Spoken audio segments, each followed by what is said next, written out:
As teachers, you're concerned about your students' welfare. You're concerned about their welfare on a whole variety of different parameters. Concerned about their education, about their development as individuals, about their social relationships, and about their health. And as a psychiatrist, I'm particularly interested in people's mental health.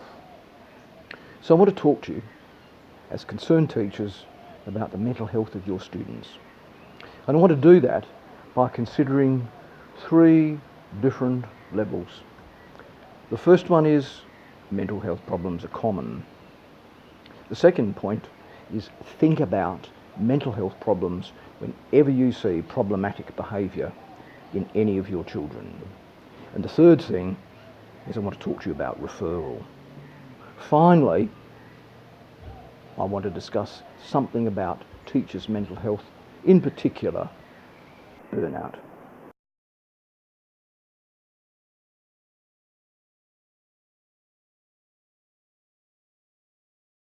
Mental health problems are common.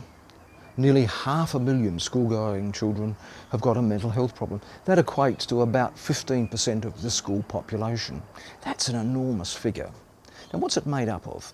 Well, 90% of kids with mental health problems fall into either attention deficit hyperactivity disorder or anxiety conditions in about equal proportion. And of the other 10%, the division is roughly equal between conduct disorders and depressive illness. So they're really the four main groups of mental health problems that you need to consider. And they are attention deficit hyperactivity disorder, anxiety conditions, depressive illness and conduct disorder. Now, suffering from just one of those mental health problems does not confer immunity at all from other conditions.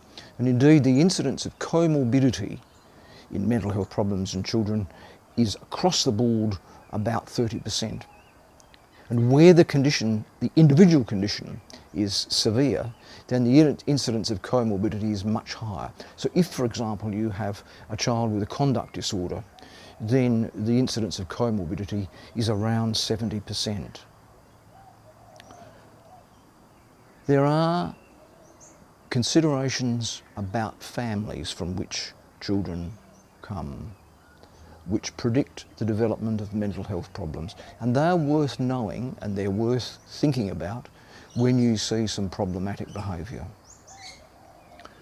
If a child comes from a family that is singly parenting, or a blended family, or a family where people are unemployed, or the income is low, they earn less than 50k a year, or where the parents have left school without completing year 11, or there's family dysfunction, all of those things predict the development of mental health problems. And if they cluster together, then those things are even more predictive of the development of problems in children. The sort of things that you would consider in a dysfunctional family is a family that communicates poorly or communicates negatively, is highly critical of one another, tends not to identify problems, and tends to therefore solve problems very poorly.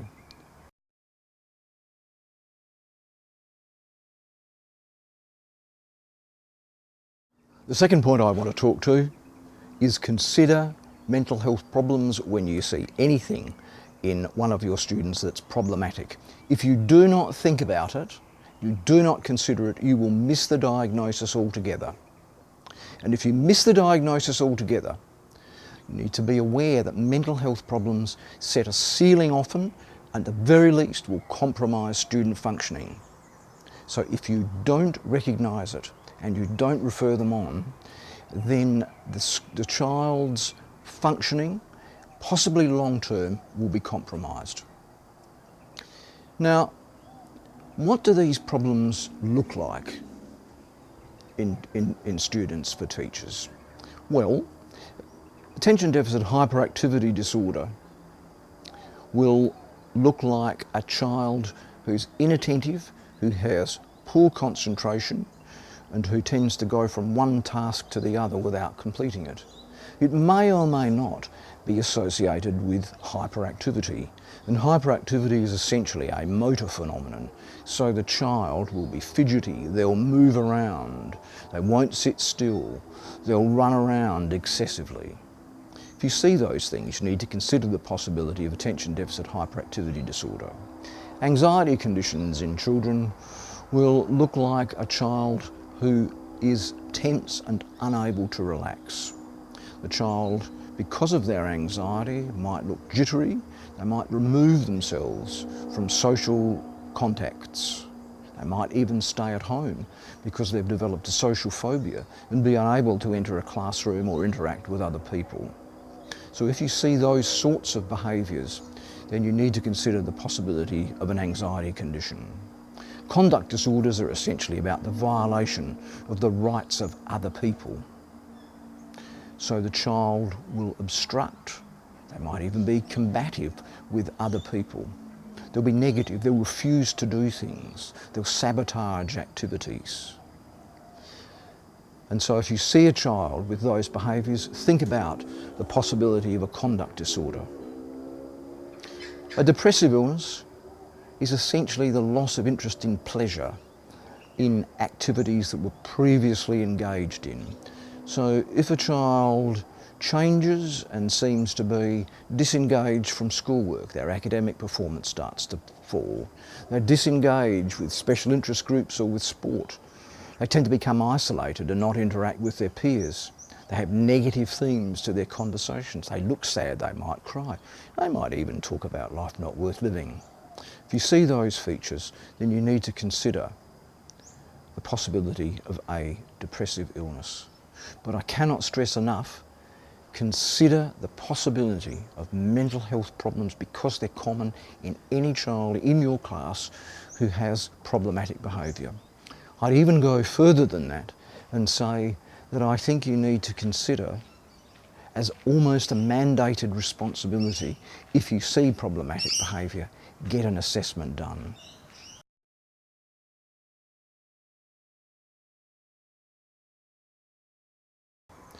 The third aspect I want to talk to is about referral. And I would urge you as teachers to be over-inclusive in your referral pattern. It's better to be over-inclusive and to be told by a health professional, no, this child doesn't have a mental health problem, than to miss a mental health problem and for the child to escape treatment. Because the absence of treatment alters long-term prognosis for children enormously. And a lot of these children will go on, if untreated, and develop chronic entrenched symptoms that will affect the rest of their life. Just as a simple example, consider the child who's got a social phobia, who can't come to school because they're anxious.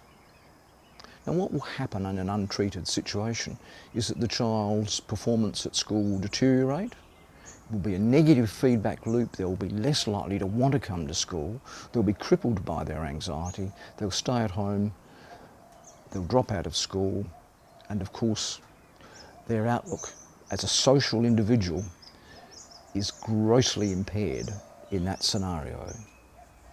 With treatment, the child overcomes their social phobia, their anxiety symptoms, they return to the school setting and they continue to learn and they continue to socialise with their peers and to develop into a functional member of their society. I would urge you as teachers not only to be over-inclusive, but to really incorporate into your thinking an almost mandated responsibility if you see a child who you think has a mental health problem to refer them on. In the same way, there are various alerting symptoms that children have that are mandated and that you report as teachers. Consider mental health problems to be in the same way. Refer them on. Be over-inclusive. Remember, you can dramatically improve the outcome for a child's life with adequate treatment. Now, what sort of treatment works best? Well, the best sort of treatment is an integrated, holistic approach A child, as much as anyone in our society, perhaps even more so, is a bit like this beautiful park behind me. There are grasses, there are trees, there's earth, there's a sky, there's a very bright sun today, there's rain and there's wind to carry pollination. All of these things work together, and a child fits into just such an ecosystem, an emotional and physical ecosystem.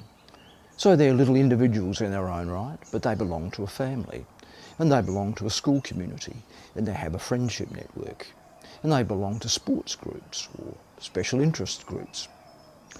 And so all of these things dovetail and work together. And any form of therapy for a child with these sorts of problems involves an integrative, holistic approach. That's really essential for getting the best outcome for children. There's little point in having a behaviour program or a supervised program of medication if those other parameters aren't considered.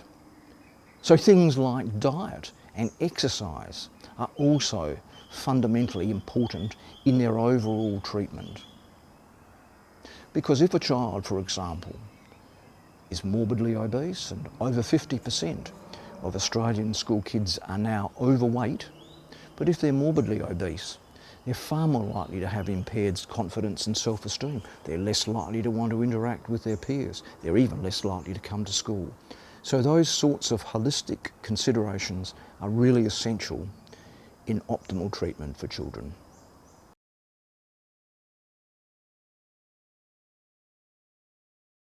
Finally, I want to say something about teachers' mental health. You know, across Australia, 20% of all people at this moment suffer from a mental health disorder or a mental health problem. And over a lifetime, 40% will have a mental health problem. And teachers aren't immune from that. One of the commonest features that teachers have of mental health problem is burnout. Do you know that 40% of all teachers drop out of the profession in the first 5 years, and that the attrition rate after that per year is 15%. Now this is in a group who began teaching almost to 100% believing that this was the right profession for them and that they could make a difference. Now that's a staggering figure. Much of it is accounted for by burnout. And there are 3 features of burnout that you need to consider, and if you have them, then you need to take yourself to an expert to have an assessment. It's not excessive to needs to go and see somebody to talk about the possibility of burnout, because untreated, burnout's likely to develop and become worse. And the 3 features are exhaustion, both intellectual and physical exhaustion. People complain that they no longer have the physical energy to do the things that are required of them, and they find it difficult to concentrate and to attend to tasks on hand. They just simply feel exhausted. The second group of symptoms have been called the depersonalisation symptoms, and they relate to the development of a negative attitude about teaching and a development of cynicism. And as teachers, you would have all seen people who've been in the profession for 30 or 40 years and who've become excessively cynical about the students they teach and about the overall process in which they engage. So the development of depersonalisation symptoms is important to recognise. And finally, and perhaps most importantly, is the notion of self-efficacy, the belief that I can make a difference. Once you stop believing that you can make a difference, you stop being hopeful, you stop trying, that may well be a symptom of burnout. And of course, it's absolutely critical to deal with that, because not only do you feel miserable, but your students won't benefit from your expertise if you're constantly in a phase in your life where you think, I can't make any difference. An emotional state like that is infective of all people around you. So they're the 3 things to consider: features of exhaustion, depersonalisation, and a sense of impaired self-efficacy. And similarly, if you have good self-efficacy, if you really believe that you can make a difference, your mood will be high, and it's actually protective against the possibility of developing a mental problem. Remember, if you have any of those symptoms, go and seek a referral and have an assessment. You matter just like your students.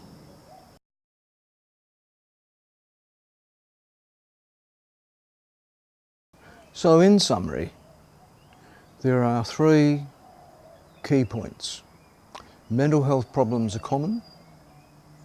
Consider them, or you'll miss altogether that a child has a mental health problem, and refer them on in an over-inclusive way.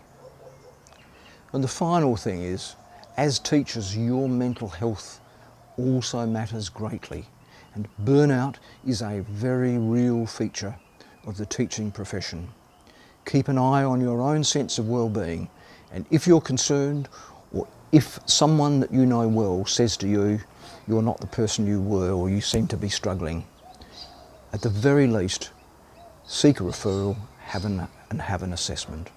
And the best forms of treatment are those which are integrative and which are holistic and take all features of someone's life into consideration.